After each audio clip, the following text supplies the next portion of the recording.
బాబాయ్ వాళ్ళు చచ్చిపోయి అనుకుని పోయినాడ ముసైతాను చచ్చిన నిలిపోయి నాకు దీనికి మంచి రైట్ ఎందుకు పన్న వాళ్ళ కాయ పండు ఎందుకు అనుకున్న వాళ్ళ ఈ చల్లదనానికి ఎండకు చేయలేక కన్నీకి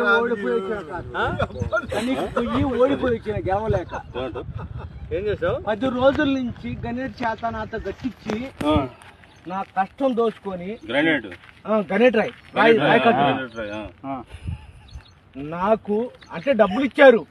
కానీ క్షమ